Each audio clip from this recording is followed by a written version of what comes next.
देखने का साधक को सावधानी पूर्वक देखने का सावधानी पूर्वक कार्य करना चाहिए।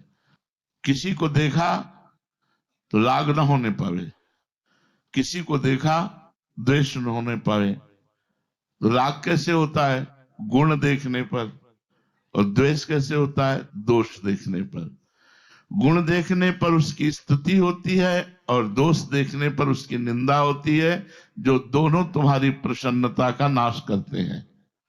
पहला भोजन, दूसरा दर्शन। यदि हम किसी की निंदा करेंगे तो हमारे सारे पुण्य नष्ट हो जाएंगे और पाप बढ़ेंगे। किसी में दोष दर्शन करेंगे, वो दोष हमारे अंदर आ जाएगा। किसी में गुण दर्शन करेंगे, उससे हमारा राग हो जाएगा, तो भगवान का भजन छूट जाएगा। उस व्यक्ति का चिंतन होगा। राग और द्वेष दोनों को छोड़ना है। राग द्वेष दोनों छोड़िए, खोजिए पद निर्वाण। नानक साहब ने कहा राग द्वेष दोनों छोड़ना चाहिए। तो हम किसी व्यक्ति के गुण और दोष ना देखें। तात सुनो मायाकृत गुण और दोष अनेक, गुणया उभय न देखी देखी सो अविवेक। अगर किसी के गुण दोष देखते हैं तो अज्ञान है, देखना ही नहीं है। भगवान सबको अपनी माया के द्वारा चला रहे हैं। हमारा अधिकार नहीं है कि हम अपने बगल वाले के गुण देखें या द्वेष देखें। दोष देखेंगे तो हमारी भक्ति क्षीण हो जाएगी, पक्का क्षीण हो जाएगी। अद्वेष्टा सर्वभूतानाम, समस्त भूतों में दोष रहित बुद्धि देखनी, सब में प्रभु देखना है, दोष नहीं देखना। अगर कोई दोष कर रहा है, आपको दिखाई दे रहा है कि एक दोष है, तो भगवान की लीला और प्रणाम। हम उसका चिंतन नहीं करेंगे, ना उसको दोषी ठहराएंगे, ना उसको दोषी प्रमाणित करेंगे, ना दोष मानेंगे। हम भगवान की माया की लीला मानकर प्रणाम करके चल देंगे। हम उसके विषय में ना चिंतन करेंगे, ना बोलेंगे, ना उसकी निंदा करेंगे। निंदा भी नहीं करेंगे। बोले हम देख रहे हैं दोष, फिर भी निंदा नहीं, वो नहीं करना है। परमार्थ है। अगर आप ऐसा करते हैं तो फिर आपका परमार्थ नष्ट हो जाएगा, आपकी प्रसन्नता नष्ट हो जाएगी। तीसरा है जबान में दो बातें हैं, एक है स्वाद और दूसरा बोलना। व्यर्थ बोलना, कटु भाषण बोलना, असत्य बोलना, अहितकर बोलना। ये भाषण अगर ऐसा बोलेंगे तो आप खुश नहीं रहेंगे। आपको खुश रहने के उपाय बताए जाते हैं। पहला भोजन सुधारो, दूसरा नेत्र सुधारो, तीसरा अपनी जबान सुधारो। बोलना, वाणी में दरिद्रता क्या, कितना अच्छा अच्छा बोला जा सकता है। बचने का दरिद्रता, इसमें कोई पैसा तो लगता नहीं। बहुत प्यार से बोलो, बहुत मृदु बोलो, बहुत हितकर बोलो, बहुत सोच विचार कर, संभाल कर, सजा कर शब्द बोलो। सामने वाले को खुश कर दो, आप खुश हो गए। अगर आपने ऐसे कटवचन बोले, व्यर्थ भाषण बोले, गंदी बात बोले, निंदा वाली बात बोले, अहितकर वाली बात बोले, तो आप खुश नहीं रहोगे, आपका हृदय जलने लगेगा। उसके फलस्वरूप आपकी प्रसन्नता का नाश हो जाएगा।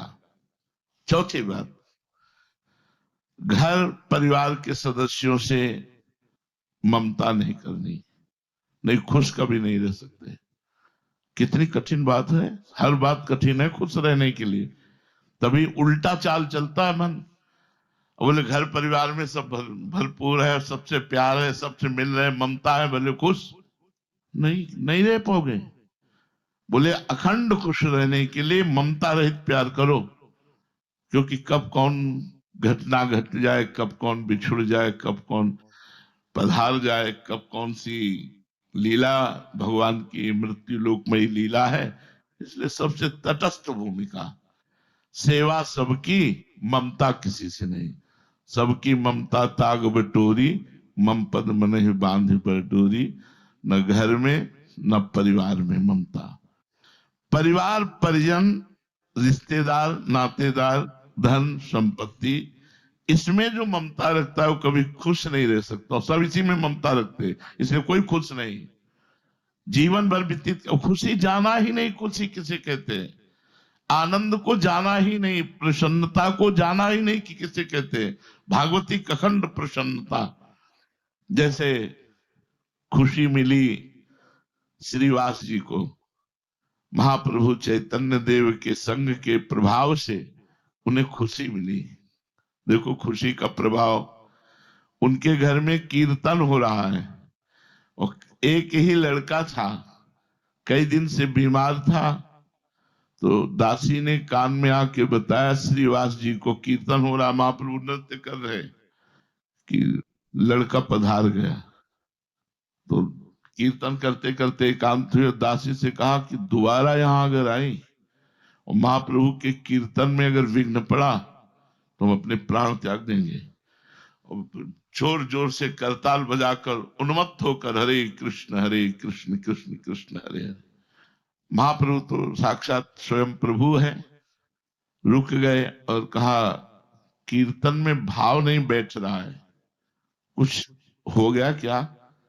ऐसा कुछ हुआ है क्या जिससे हमारा भाव इस समय बढ़ नहीं रहा? तो किसी ने कहा कि श्रीवास जी का पुत्र पधार गया है। श्रीवास जी की तरफ देखा तो बहुत प्रसन्नता और करताल। महाप्रभु ने रोका, कहा श्रीवास तुमने बताया नहीं। बोले क्या? बोले आपका पुत्र पधार गया। बोले प्रभु मेरा तो था ही नहीं, हो तो आपका ही था। और इतना सुअवसर सौभाग्य तो किसी किसी को मिलता है।